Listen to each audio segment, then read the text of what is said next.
Hi, our fantastic fourth graders. Our next writing piece is going to be a narrative. And with our narrative, we're going to be writing a story and we're going to give you a prompt.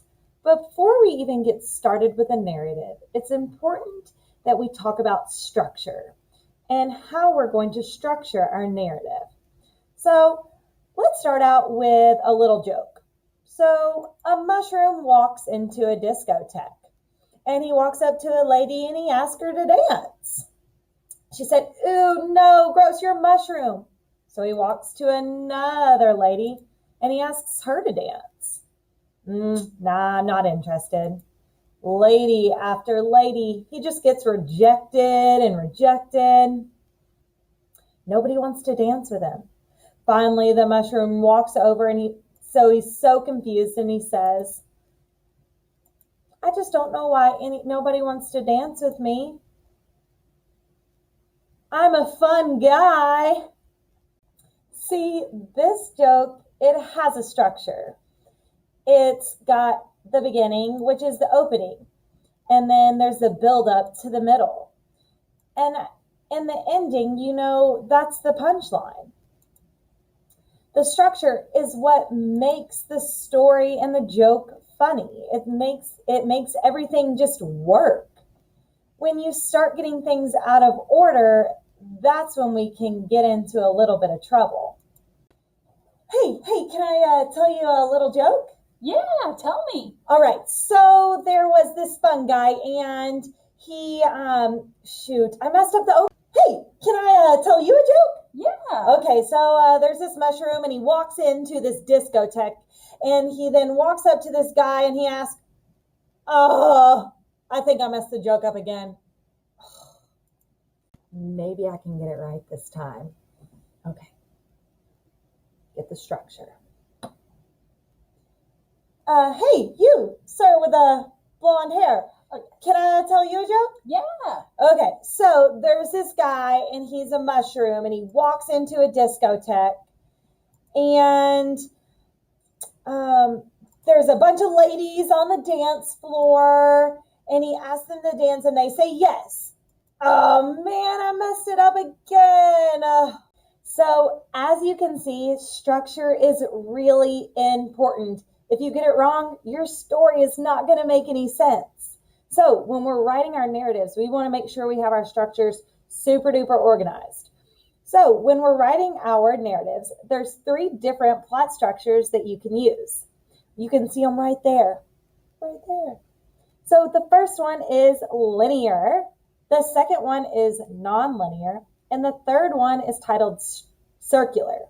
I'm going to talk about those first 2 today, and then Ms. Hutchins is going to talk about circular tomorrow. Now, before I go on and talk about exactly what linear is, I want to highlight that word, line. Line. When I think of a straight line, it goes from the beginning all the way to the end with no interruptions, beginning to the end. And that's exactly what a linear plot structure does. So a linear plot structure just introduces the characters, we have our setting, and we have our problem, rising action, climax that eventually leads to the solution. You've got the beginning, middle, and end. Just a straight line. So I'm going to read you a story that is an example of linear plot structure. I know it's a story that you've all heard before. It's the 3 little pigs. So one pig built a house of straw while the second pig built a house of sticks. They built their house very quickly and then sang and danced all day because they were lazy. The third pig worked hard all day and built his house with bricks. The big bad wolf saw the 2 pigs while they danced and played and thought, what juicy tender meals they will make. He chased the 2 pigs, and they ran and hid in their house, and the big bad wolf went to the first house and huffed and puffed and blew the house down in minutes. You guys know that. And the frightened little pig ran to the second pig's house that he made of sticks. The big bad wolf now came to his house, and he huffed and he puffed and he blew that house down hardly in any time. Now the 2 little pigs were terrified, and they ran to the third little pig's house, who had made their house of bricks. Smart little pig. The big bad wolf tried to huff and puff and blow the house down, but he could not. He kept trying for hours and hours, but the house was very strong, and the three little pigs were safe inside. He tried to enter through the chimney, but the third little pig, he boiled a pot of water and kept it below the chimney. The wolf fell into it and he died. And the two little pigs now felt sorry for being so lazy, and they built their own houses with brick, and they lived happily ever after. Now, this is a linear plot structure, and we can say that because there is just a beginning, a middle, and an end with no interruptions. Let's move on to the second plot structure, which is nonlinear. Sometimes this plot structure is called the flashback plot structure. You'll know why in just a second. So the flashback or nonlinear plot structure is very similar to the linear plot structure, but it's often interrupted with memories or flashbacks to the past. So when you're writing or reading a story and you want to determine its plot structure, you could ask yourself, does the character often think about what happened in the past? Or does the author interject something that happened in the past and then quickly go back to the current scene that I was just talking about? Let me show you an example. So this is titled The First Day of School. Walking down the road where I grew up brought back so many warm memories. Gazing at the gates, I remembered how, as a child, I would enter the school rather unwillingly and then leave it so excited. Miss Rogers was always so engaging. I would raise my hand over and over again, and she would do her best to call on me as much as she could. Today, I was here to collect my child, who perhaps, just like me, had the same unwillingness to come to school. When I picked her up, she jumped into my arms and asked when she could come back.